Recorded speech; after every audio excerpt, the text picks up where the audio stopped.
नमस्कार दोस्तों, अ very good morning. बहुत बहुत स्वागत है आपका आज की ताजा खबर में। शुरू करते हैं आज का एपिसोड ग्लोबल इकोनॉमी के साथ। तो यूएस फेडरल रिजर्व की कल मीटिंग थी, लेकिन उस मीटिंग में जो भी चीजें बताई गई इसकी चर्चा ऑलरेडी काफी बार हो चुकी है and everything was on expected lines. तो हम शिफ्ट होते हैं on other important news about the global economy.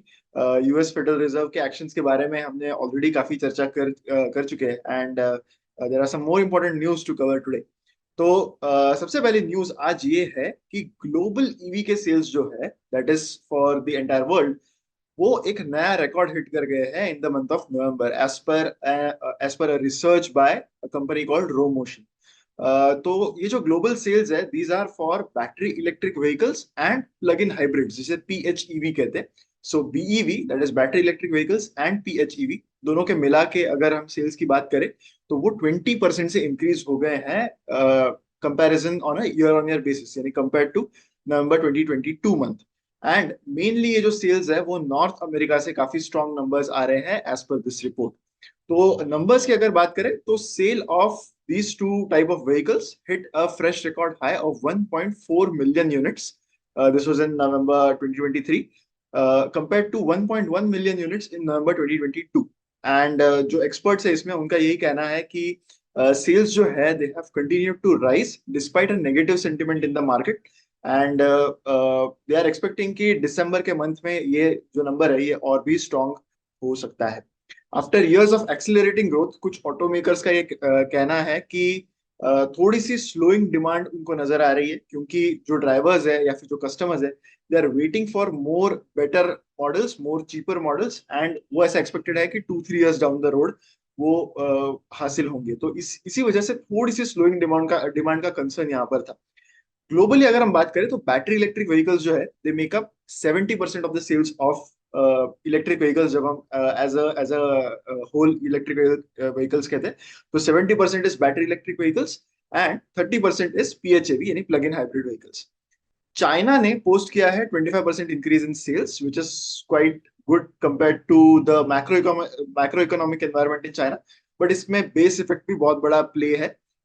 इसके साथ साथ 43% से इंक्रीज हुआ है यूनाइटेड स्टेट्स एंड कनाडा में, जबकि यूरोप में 3% का डिक्रीज देखा गया है। तो यूरोप में इतना बड़ा डिक्रीज क्यों? यूरोप का मार्केट इसलिए अलग है बिकॉज जो ड्रॉप हुआ है यूरोप में, that is mainly because Germany and France जैसी कंट्रीज में कुछ सब्सिडीज थे वो भी देना बंद हो गया है since 2023 year started. So that is one key reason why Europe is going down. But these are the entire EV trends for the global EV market अगर हम बात करें। So they seem to be quite robust right now. The next news is about China. China से investors के लिए एक negative news कल आई, जब कुछ सिग्नल्स दिए वहां की गवर्नमेंट ने एंड सेंट्रल बैंक ने कि जो स्टिमुलस एक्सपेक्टेड था वो स्किप करने वाले हैं। तो चाइना के जो प्रेसिडेंट है सी जिनपिंग, उन्होंने एंड टॉप लीडर्स ने ये डिक्लेयर किया कि इंडस्ट्रियल पॉलिसी उनका मेन फोकस रहेगा for the coming year, and stimulus देना ये एक बैक सीट ले रहा है। That was clear from the communication that they made with the people. तो इससे इन्वेस्टर्स में थोड़ी सी डिसअपॉइंटमेंट थी, बिकॉज वो एक्सपेक्ट कर रहे थे कि सेंट्रल बैंक एंड गवर्नमेंट कुछ करेंगे to boost the growth. Although उन्होंने काफी चीजें ऑलरेडी की है, बट उसका असर उतना दिखाई नहीं दे रहा है currently on the Chinese economy. जो रूलिंग कम्युनिस्ट पार्टी है, उन्होंने ये कहा है कि उनका एक एनुअल इकोनॉमिक वर्क कॉन्फ्रेंस हुआ था जहां पर उन्होंने अपना नंबर वन गोल इस पर रखा है कि modern industrial system in place लाना है, वो उनकी प्रायोरिटी रहने वाली है for the upcoming year, instead of boosting the domestic demand, जो साल के शुरुआत में उनका कहना था कि वो उनकी प्रायोरिटी रहेगी। So that has now shifted to the second spot in terms of what goal they want. तो जो पॉलिसी मेकर्स है उनका ज्यादा एम्फोसिस इस पे है कि कुछ cutting edge technology and artificial intelligence, इन चीजों पर ज्यादा ध्यान दे rather than boosting the domestic demand. China की इकोनॉमी, अगर अब आपको ऑलरेडी पता होगा कि China is searching for new growth engines. Currently ये साल उनके लिए उतना अच्छा नहीं रहा था। ऐसा एक्सपेक्टेड था कि कोविड के लॉकडाउन के बाद, इकोनॉमी ओपन होने के बाद बहुत सारा ग्रोथ जो है दैट विल रिटर्न, बट वैसी चीजें हुई नहीं है। And they have a deep crisis in their property market, जो उनके लिए बहुत बड़ा की ड्राइवर रहा है इन द प्रीवियस ईयर्स। तो वो जो डिमांड है वो अब थोड़ी वीक होती हुई नजर आ रही है। लोकल डेट भी काफी बढ़ती हुई नजर आ रही है, एक्सपोर्ट्स भी काफी स्लगिश हो गए हैं। तो ये सारी चीजें चाइना के लिए एक बहुत बड़ा कंसर्न रहा है। तो अब ये सारी चीजें होने के बाद जब चाइनीज गवर्नमेंट ये कह रही है कि उनकी priority number one priority domestic demand boost करना नहीं है, तो वो अपने टारगेट्स ऑफ ग्रोथ कैसे अचीव करेंगे, ये बहुत देखने वाली बात होगी, क्योंकि 5% का ग्रोथ ये टारगेट उन्होंने रखा है फॉर 2024। तो वो अचीव करना मुश्किल हो जाएगा unless the government steps in. तो ये देखना काफी इंटरेस्टिंग होगा कि कैसे Chinese government and central banks plan to achieve this growth right now. And although जो गवर्नमेंट है उनका ये कहना है कि they are on target to meet the conservative annual growth goal. Conservative इसलिए क्योंकि पास्ट में चाइना ने 5% से काफी बेटर बहुत साल किया है, and that's why they are saying that it's a conservative growth. But still considering जो भी पॉलिसीज वहां पर बन रही है, it remains to be seen कि कैसे चाइना ये अचीव करने वाला है। अब बढ़ते हैं हम इंडियन इकोनॉमी की ओर, जहां पर सबसे पहली न्यूज है about India's export of services. तो इंडिया का जो सर्विस एक्सपोर्ट का आंकड़ा है, that has hit 192 billion US dollar so far in this fiscal. This is as per services export promotion council, SEPC, जो बॉडी है उसका ये कहना है। एंड ये जो अमाउंट है that is expected to reach $400 billion by the end of FY24। तो काफी बड़ी amount of export of services यहाँ पर रिकॉर्ड की है इंडिया के सर्विस सेक्टर ने। जो की सेक्टर्स है जहां से हेल्दी ग्रोथ नजर आई है, they include telecom, computers, information and travel and transport. कोविड-19 के दौरान टूरिज्म, हॉस्पिटैलिटी, ये सारी चीजों ने बहुत बड़ा हिट लिया था। Even medical tourism is a very important segment for services export. But ये सारी चीजें, ये सारे सेक्टर्स में रिवाइवल के साइंस काफी स्ट्रांग नजर आ रहे हैं। एंड इसके साथ साथ कुछ emerging sectors like legal, auditing, higher education, accounting, ये सारी चीजों में भी काफी अच्छी स्ट्रांग ग्रोथ नजर आ रही है। इंडिया का जो मिशन है वो ये है कि सर्विसेज सेक्टर जो है that achieves around, already they have set $400 billion by 2024 and $1 trillion of export of services by the year 2030। तो ये टारगेट्स यहाँ पर रखे हैं, एंड इन्हें अचीव कैसे किया जाता है, that will be the interesting part to see here. India का manufacturing market has potential to reach $1 trillion by as early as FY26, ऐसा कहना है एक बॉडी का जिसका नाम है department for promotion of industry and internal trade. ये जो डिपार्टमेंट है they are mainly into all these things related to the India's manufacturing market. And उनका ये कहना है कि जो FDI इक्विटी इनफ्लोज है, they are tallying around 11 billion US dollars for FY23। And ये एक काफी एनकरेजिंग नंबर है उनकी targets for India's growth as well. जो मैन्युफैक्चरिंग सेक्टर है that contributes 17% to the GDP of India, and that is supported by mainly physical and digital infrastructure, and it is expected to grow to 21% in the next 6-7 years।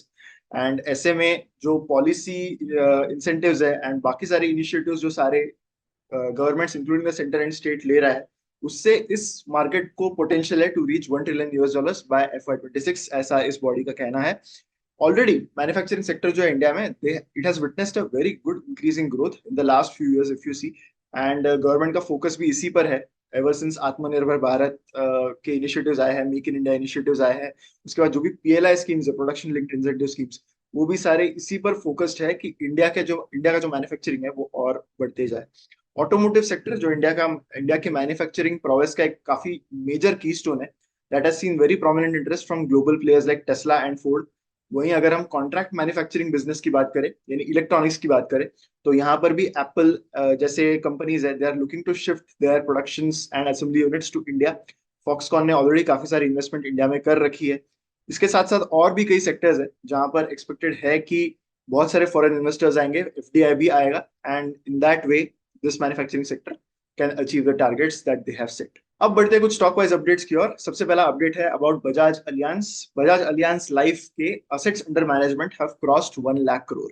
पिछले 3-4 सालों में Bajaj Allianz life insurance as a whole company has done really well, and ये clear है उनके assets under management के growth से भी। अगर FY20 की बात करें, यानी लगभग 3.5 साल पहले उनके टोटल असेट्स अंडर मैनेजमेंट पर जस्ट 56,000 करोड़, वहां से लगभग डबल हो चुके हैं in a span of just 3.5 years। जो कंपनी का कहना है वो ये है कि उनका फोकस यही है कि इनोवेटिव और कस्टमर फोकस्ड प्रोडक्ट्स वो और लाएं, insurance related products. Already this sector is something that is poised to grow really well, although यहाँ पर प्रीमियम्स के बढ़ने की कंसर्न बहुत सारी है, but that is mainly because of a lot of elements of the industry that are contributing to this। जो individual new business APE है, that is annual premium equivalent, that has grown by 41% CAGR। Versus the industry average of around 13.5% CAGR। And private sector का अगर हम बात करें तो 22-23% CAGR है, तो उससे डबल के रेट से ग्रोथ यहाँ पर आई है इन एनुअल प्रीमियम इक्विवेलेंट। ये जो सिग्निफिकेंट प्रोग्रेस यहाँ पर हुआ है and they have achieved this EOM milestone, ये जस्ट विंडिकेट्स की उन्होंने जो भी ग्रोथ दिखाई थी, मार्केट शेयर उनका ऑलमोस्ट डबल हो गया था। FY20 में मार्केट शेयर वाज 2.6%, अभी it is 5%। Within the private sector as well, the market share has expanded from just 4.6% in FY20 to 7.6% in FY23। तो काफी अच्छी growth Bajaj Allianz life insurance sector में दिखा रहा है। Mahindra and Mahindra is going to invest $105 million in a two wheeler unit. तो Mahindra and Mahindra जो mainly four wheelers and tractors पे ज्यादा कॉन्सेंट्रेट करता है, उनकी एक मेजर इन्वेस्टमेंट है in a two wheeler unit called classic legends. And over the next 2-3 years ऐसा एक्सपेक्टेड है कि यहाँ पर Mahindra and Mahindra and along with them some other investors are going to invest 875 crore rupees in this particular segment। तो Mahindra owns 60% of this company classic legends जो है, and ये जो कंपनी है that manufactures two wheeler such as Jawa, ESD and BSA। But अब तक ये clear नहीं है कि बाकी इन्वेस्टर्स कौन है, लेकिन 875 करोड़ में से 525 crore are going to be contributed by Mahindra and. ये इन्वेस्टमेंट ऐसे टाइम पर आ रही है जब इंडिया में प्रीमियम मोटरसाइकिल मार्केट जो है that is seeing a very aggressive trend, काफी अच्छी ग्रोथ यहाँ पर नजर आ रही है। जबकि यहाँ पर प्राइसिंग जो है from international companies like Harley Davidson and Triumph which is in a partnership with hero MotoCorp and Bajaj auto, इनकी काफी अच्छी ग्रोथ नजर आई है यहाँ पर। बट जो क्लासिक लेजेंड्स है, उन्होंने कोशिश यही की है कि जो हेरिटेज ब्रांड्स है लाइक ESD एंड जावा, उनको थोड़ा रिवाइव करे। बट प्रीमियम सेगमेंट अभी भी वो उतना जो है वो कैप्चर नहीं कर पाया, जो मेनली डोमिनेटेड है by Eicher Motors, Royal Enfield. तो यहाँ पर इस इन्वेस्टमेंट के बाद इस मार्केट में क्या डायनामिक्स चेंज होते हैं, ये देखना काफी इंटरेस्टिंग। गवर्नमेंट ने क्लैरिफाई किया है कि it has no plans to take over Vodafone Idea. तो ये बात कल पता चली है जब पार्लियामेंट में minister of state for communications ने ये क्लियर किया है कि गवर्नमेंट का कोई प्लान नहीं है to take over the management of Vodafone Idea. Currently, government is the highest, largest shareholder in the company with 33.1% stake। And ये हुआ है एक मजबूरी की वजह से, बिकॉज वोडाफोन आइडिया के पास उतने पैसे ही नहीं थे जो AGR ड्यूज देने थे गवर्नमेंट को, वो कैश उनके पास उतना था नहीं। तो instead of that government said that they will convert the dues into equities, and इस तरह से गवर्नमेंट शेयर होल्डर बन गया है in Vodafone Idea. Almost 16,100 crore का AGR ड्यूज था जो इक्विटी में कन्वर्ट करना पड़ा। पर गवर्नमेंट ने यहाँ पर क्लियर किया है कि उनका जो स्टेप था to convert into equity, that was mainly just to give financial relief to Vodafone Idea. They don't have any plans to take control of the company despite being the largest share holder. अब तक कभी भी government ने interfere नहीं किया है in the day to day affairs of the company, which is actually a joint venture between Vodafone, UK's Vodafone group and India's Aditya Birla group. एंड यही चीजें यहाँ पर कंटिन्यू होगी, कोई मैनेजमेंट में दखल अंदाजी गवर्नमेंट नहीं देगा, यही गवर्नमेंट ने यहाँ पर क्लियर किया है। Record high real estate inventory currently है इंडिया में, but that is an opportunity and not a concern, ऐसा एक्सपर्ट्स का मानना है as per whatever the numbers are coming up right now in the India's real estate market. तो जो recovery हुई है इंडिया के रियल एस्टेट सेक्टर में वो काफी रोबस्ट रही है despite challenges like pandemic and home buyers losing lot of trust because of delayed projects and fraud by some of the developers, ऐसा एक स्टडी का मानना है। लेकिन जो इस साल ट्रेंड दिखा है रियल एस्टेट मार्केट में इंडिया के, वो काफी encouraging रहा है। Housing sales in 8 major cities have grown to 6-year quarterly high in the last completed quarter, that is July to September quarter। and जो रियलिटी इन्वेंट्री है वो भी सर्ज हुई है by 28%। सो बेसिकली बहुत सारे प्रोजेक्ट्स नए आ रहे हैं, बहुत सारी इन्वेंट्री क्रिएट हो रही है, बट बहुत सारी डिमांड भी यहाँ पर अच्छी नजर आ रही है। लेकिन करंटली जो inventory that is outstanding, that is for a value of almost 1 lakh crore rupees. यानी अभी जितनी इन्वेंट्री है वो पूरी इन्वेंट्री अगर बेचनी होगी तो currently that is equivalent to almost 33 months of sales.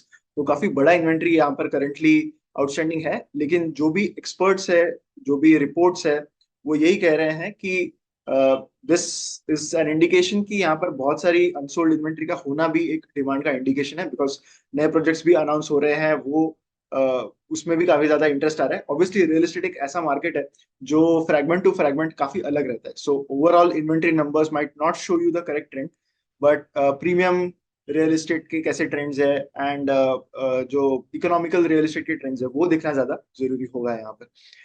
Inventory levels have risen over the past year, breaking a 10-year trend of declines. हमेशा से डिक्लाइन होते गए हैं since 2012, पर इस बार पहली बार जो इन्वेंट्री है वो बढ़ी है in the real estate market. That just goes on to show कि कैसा फेज रहा था लास्ट 10 years का in the real estate market. Currently जो इन्वेंट्री है that will be exhausted in under 2 years, ऐसा मानना है बहुत सारे एक्सपर्ट्स का. However some of the numbers suggest otherwise. लेकिन सो करंटली जो ग्रोथ नजर आई है in 2023 mainly this calendar year, तो वो काफी रोबस्ट नजर आई है. इनफैक्ट Q3 जो था 2023 ईयर का, that is Q3 of calendar year 2023, इसमें जो ग्रोथ आई है that recorded the highest quarterly residential sales since the year 2008. तो लगभग 15 साल के बाद इतना अच्छा क्वार्टर रियल एस्टेट मार्केट ने पहली बार देखा है. So that just goes on to show कि किस तरह से डिमांड भी यहाँ पर डेवलपर्स जो है वो देख रहे हैं. सो that is it for today's stock market news. अब हम बढ़ते हैं हमारे फाइनल सेक्शन पे, यानी बिलीव इट और नॉट सेक्शन. बहुत ही इंटरेस्टिंग स्टोरी है यहाँ पे. In fact right now I am looking at the logistics sector and looking at how the sector functions, क्या क्या चीजें हैं, डायनामिक्स है यहाँ पर. कुछ जो यूएस बेस्ड पियर्स है who have a very big market share in the logistics market, तो उनको मैं स्टडी कर रहा था, तभी I came across a very interesting incident, very interesting story. तो यूपीएस नाम की एक कंपनी है which is one of the largest logistics company in the world. In fact उनके खुद के लगभग 400 to 500 कमर्शियल प्लेन्स है जो वो खुद ओन करते हैं फॉर देयर लॉजिस्टिक नेटवर्क. तो इतनी बड़ी ये कंपनी है. इनके बारे में मैंने एक काफी इंटरेस्टिंग एंड इंट्रीगिंग चीज मैंने कल पढ़ी, एंड दैट वाज कि 2017-2018 के आसपास उन्होंने अपने लॉजिस्टिक्स नेटवर्क को जब देखा कि वेयर हाउसेस से लेके डिलीवरी सेंटर्स तक किस तरह से नेटवर्क है, तो ये सारी चीजें उन्होंने एक जो इसका रूट है वो मैप किया. एंड दे डिसाइडेड कि ये जितने कम हो सकते हैं उतने कम लेफ्ट टर्न्स लेंगे. नाउ यूएस में there is a right hand side drive, so left turn लेने के लिए आपको बेसिकली एक सिग्नल क्रॉस करना होगा. सो अगर आप राइट टर्न लेते हो, so you don't need to cross any signal. There is a free right in US, जैसे इंडिया में फ्री लेफ्ट होता है वैसे. तो उन्होंने अपने सारे जो लॉजिस्टिक्स के नेटवर्क से, सारे रोड मैप से, वो इस तरह से मैप किए कि मिनिमम से मिनिमम लेफ्ट टर्न्स लेने पड़े. अब इससे होगा ये कि एक्सीडेंट के चांसेस तो कम वो कर ही रहे, इसके साथ साथ फ्यूल का जो वेस्टेज है जो सिग्नल्स पर रुकने से होता है, तो वो मिनिमाइज करना, ये उनका प्लान था. इसके लिए चाहे अगर उनको डिस्टेंस थोड़ा सा ज्यादा ट्रैवल करना पड़े तो भी चलेगा, लेकिन जो वेटिंग टाइम है वो कम हो जाए, ये उनको ऑप्टिमाइज करने का यहाँ पर कोशिश था. इनफैक्ट इसके रिजल्ट्स इतने माइंड बॉगलिंग थे कि जब अगले साल उन्होंने ये देखा कि इसके क्या क्या रिजल्ट्स हुए, तो कंपनी का ये क्लेम है कि they used 10 million gallons of less fuel because of this policy. इस पॉलिसी के बाद जितने भी टर्न्स उनके ट्रक्स लेते थे उसमें से सिर्फ 10% टर्न्स वर लेफ्ट टर्न्स, बाकी सारे राइट टर्न्स थे. So this is how they optimised all their logistics path. इस पॉलिसी चेंज के बाद द कंपनी क्लेम्स कि उन्होंने 20,000 टन्स लेस कार्बन डाइऑक्साइड भी एमिट किया, and they were able to deliver 350,000 more packages, because overall fuel cost saving की वजह से एक सेम ट्रक ज्यादा पैकेजेस डिलीवर कर पा रहा था. That is how their software actually optimised to give them this number. तो एफिशिएंसी कैसे आपकी ओवरऑल कंपनी की लेवल्स को इतना बेटर कर सकती है. ऑब्वियसली यूपीएस जिस लेवल पर काम करती है, या फिर जो लॉजिस्टिक्स नेटवर्क यूएस में है, वहां पर पहुंचने के लिए इंडिया को अभी there is still a long path to go. पर नेटवर्क्स अच्छे हो, रोड्स अच्छे हो, आपके जो सारे सप्लाई चेन्स है वो अगर अच्छे हो, तो कैसे आप ऑप्टिमाइजेशन करके और सेविंग्स कर सकते हो, ये मुझे बहुत ही इंट्रीगिंग लगा. एंड कंपनी का ये कहना था कि because of this efficiency, because of this fuel saving, they were able to cut the number of trucks that they were using by 1100 trucks. So that's a very big number. And total distance जो है company के trucks जो travel कर रहे थे, that also reduced by 28.5 million miles despite a longer route. So that was a very mind-boggling thing जो मुझे लगा, एंड इसलिए मैंने चाहा कि मैं आपके साथ ये आज की न्यूज में ये शेयर करूं. So that was it for today's episode. I hope आपको ये एपिसोड अच्छा लगा होगा. वीडियो लाइक करना मत भूलिए, शेयर भी कीजिए with maximum people, and comments में मुझे बताइए कि आज का बिलीव इट और नॉट एंड न्यूज सेक्शन आपको कैसा लगा. हमारी वेबसाइट इन्वेस्टेजन.इन को चेक करना मत भूलिए. यज्ञ ये कूपन कोड पर आपको 30% डिस्काउंट मिलेगा ऑन ऑल आवर प्रोडक्ट्स. मैं आशा करता हूँ कि आप जरूर ये चीजें चेक करेंगे. मिलते हैं अगले वीडियो में. Thank you so much.